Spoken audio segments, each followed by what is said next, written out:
सर्वप्रथम आपल्या सर्वांचं या ठिकाणी स्वागत करतो। काल झालेल्या निवडणुकीत मतदारांनी मला आशीर्वाद दिले आणि आशीर्वादाच्या जोरावर मी या ठिकाणी तिसऱ्यांदा आमदार म्हणून निवडून आलो। सर्वप्रथम मतदारसंघातील तमाम बंधू भगिनी यांचे मी आभार मानतो। माझ्यासाठी काम करणारे माझे सर्व सहकारी, माझे सर्व मित्र, माझे सर्व कार्यकर्ते आणि त्याशिवाय पत्रकार मित्र आणि सर्व यंत्रणेचे पण आभार मानतो की त्यांनी माझ्या या निवडणुकीच्या कामामध्ये खूप सहकार्य केलं। निवडणुकीच्या काळामध्ये पूर्ण निवडणूक होईपर्यंत माझ्या विरोधात जी 13 उमेदवार होती त्या 13 उमेदवारांनी गरळ ओकण्याचं काम केलं। त्यांची किती पात्रता आहे हे मला माहिती नाही, पण पात्रतेच्या बाहेर जाऊन खालच्या पातळीवर बोलण्याचा प्रयत्न केला। मी तशा मूर्ख माणसाला उत्तर देणं म्हणजे त्यांच्यात सामील झाल्यासारखं होईल, म्हणून त्याच्यावर मी अधिकच बोलणार नाही।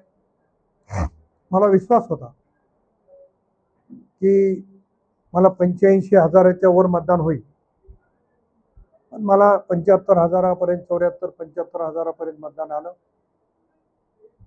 त्यामध्ये अनेकांनी जातीचा फॅक्टर चालवला।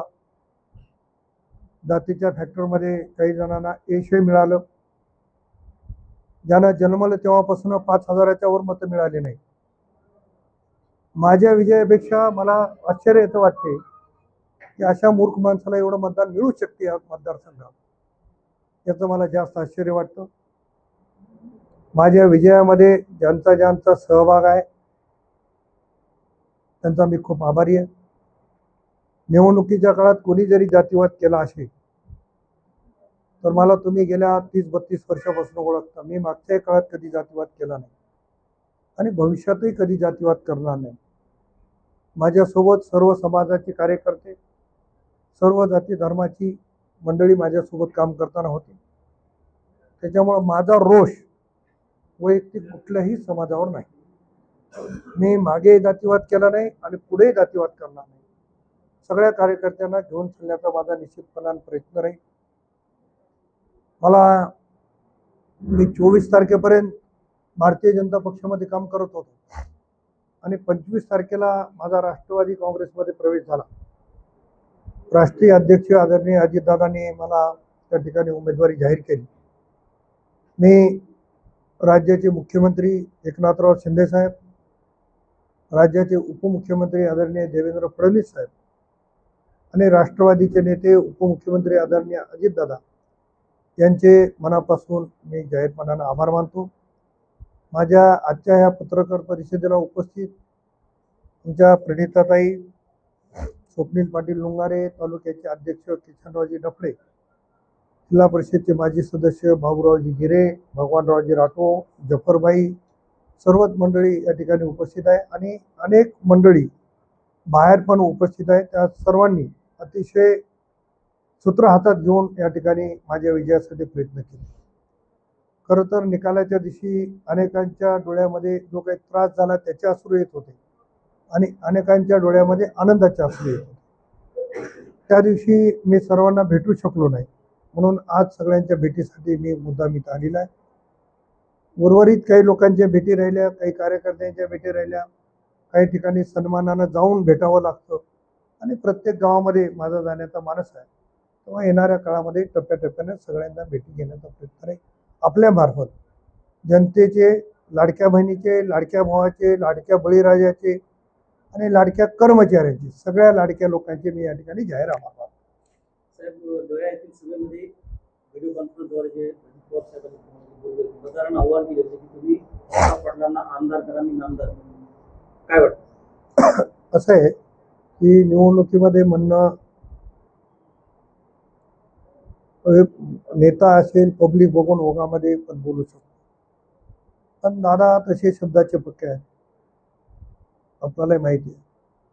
आणि त्याच्यामुळं आता प्रत्येकाला अपेक्षा असणं चुकीचं नाही, तसं सिनियरिटीत मी आहे, परंतु माझ्यापेक्षा अनेक मंडळी सिनियरिटीमध्ये आहे.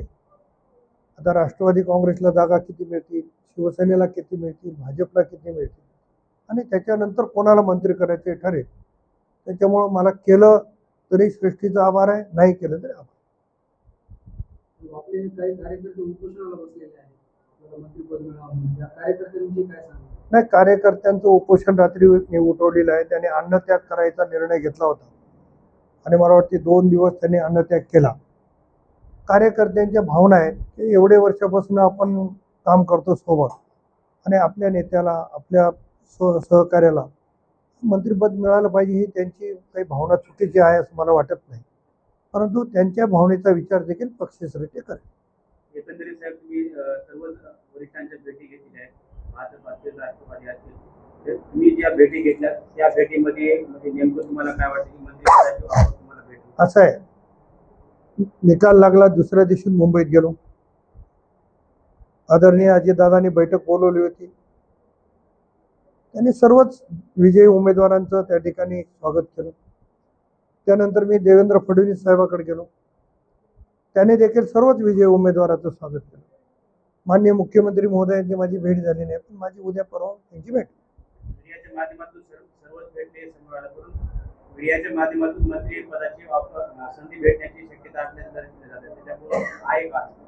असं आहे, मी अगोदरही सांगितलं की संख्या ठरवू आणि संख्येच्या नंतर किती लोक माझ्यापेक्षा सिनियर आहेत, विभागवार देताना, जातीचे निकष लावून देताना त्याच्यामध्ये आपण बसत असेल तर विचार करा. दिला लाडक्या भावांना पण आहे. साहेब, आपण नवनिर्वाचित आमदार म्हणून संदर्भाच्या संधीला काय आव्हान? नाही, आता जनतेला आव्हान निवडणुकीतही केलंय. आता मी त्या दिवशी सांगितलंय, थोडक्यात मी गाडीवर उभा टाकून बोललो अतिशय शांततेनं. आपल्याला विजय पचवायची ताकद माहिती आहे आणि पराभव कसा पचवावा ते माहिती आहे. आता ज्यांना जन्मतात पराभव आहे ती माणसं थोडंसं उचल्यासारखं करतात, त्यांना काही फार लक्षात घ्यायची गरज नाही आणि मला वाटते त्याचा बंदोबस्तही करणारी मंडळी आहे सक्षम, त्याच्यामुळे तो